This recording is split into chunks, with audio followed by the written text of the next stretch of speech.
Hey everyone, this is Charlie here with Surplus Systems. So a lot of you have been asking me questions regards to flow processes, a documented map far as like how the system actually worked from point A to point G. So what I want to do is just kind of just walk you guys through um, how the system actually flows, so that way you can have a bigger overview, a picture of how everything works here. Okay. So the very first thing here. So the first thing we do is we import our leads. Okay, so there's two ways you can import your leads. If you're planning to use the in-house skip tracing, you can always go to our help center and download the template. And the way that template works is if you put your data on that template and you upload it into the CRM, it will automatically map all the fields for you. And then from there, you would just have to add a tag, which is skip trace. And from there, it will actually go about skip tracing your list. Okay. Now, the second way you can import your list is a one-time bulk import. Okay. So the way the system is currently set up, if you're getting your leads, let's say you get your lead skip trace from a third party skip tracer, your leads already have a phone numbers attached to them. Then what you want to do in that case is use the one time bulk import feature. Okay. The reason you want to use this bulk import feature because it allows you to be able to upload all your data with one upload instead of you having to upload the list multiple times because there's multiple people with multiple phone numbers. Okay. So now we have our leads imported into the CRM. What should we do next? What I recommend you do next is now what you want to do is you want to filter your leads, right? Filter them based on a potential client and then filter them out based on a relative or associate, okay? Just depending on who you want to reach out to. In my case, I will always look to filter out potential client. So then that way I could decide what I want to do with them, all right? So you got your leads imported. You got your leads filter out, okay? So now we need to decide how do we actually want to work those leads? Do we want to work those leads the manual way or do we want to work them the automated way? Okay.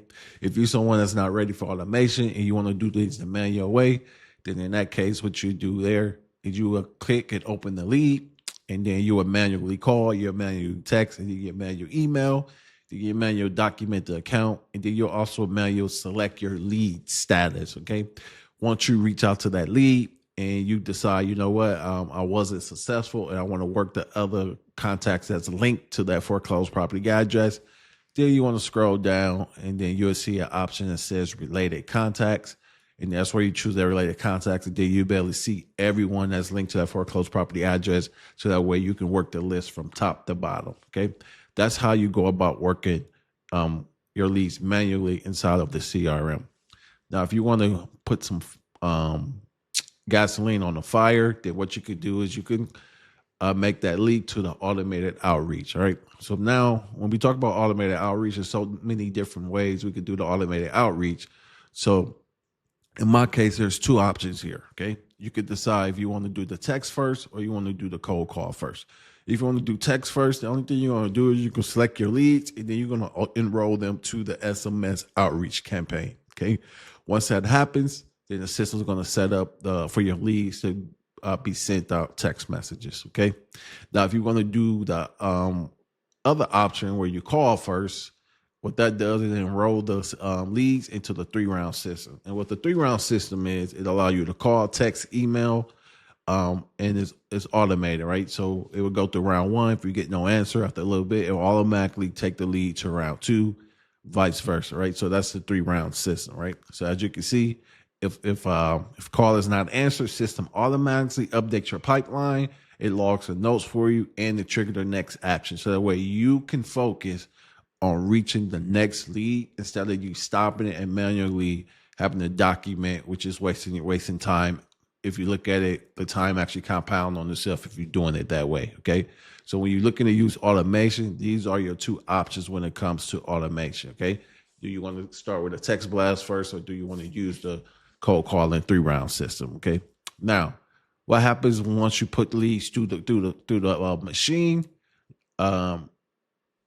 you decide if they respond. Okay. If a lead responded, then that's what you do. You select your status and your outcome. Okay. If a lead do not respond, then you just make sure you choose the no answer phase up there. Okay.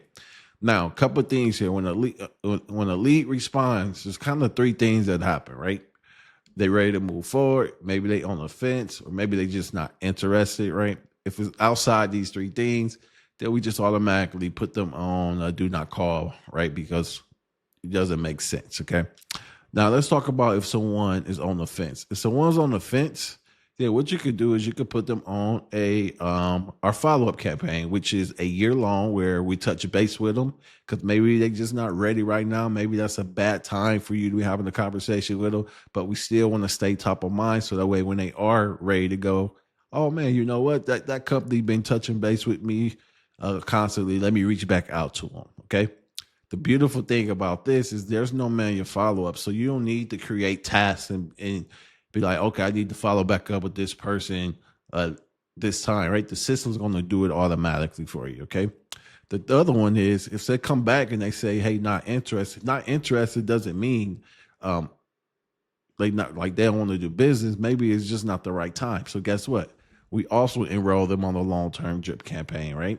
Just in case when they are ready, you the one been reaching out to them, you the one been communicating with them. Guess what? You are the ones on top of the mind for them, okay?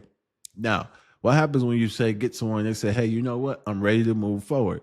So the first thing we want to do is we want to make sure we choose the correct person flow. Say, hey, you know what? I found the correct person, so let's remove the related contacts, because there's no point for you reaching the related contacts if you got the correct person and they're ready to move forward. That's number one.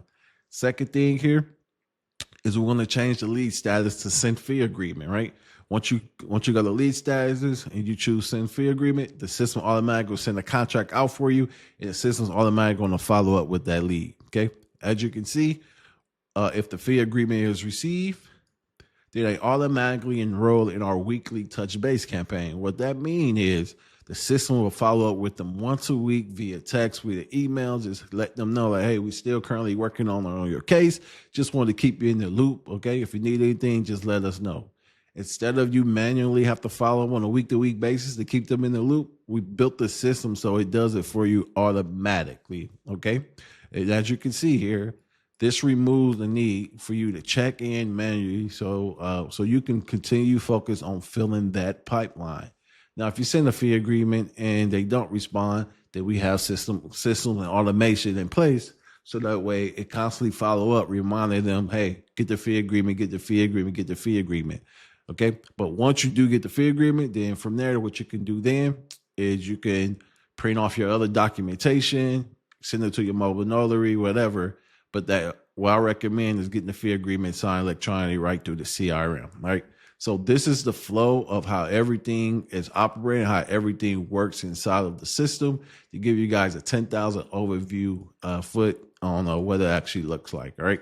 If you guys have any questions on this flow, let me know, and I hope it helps. Thanks.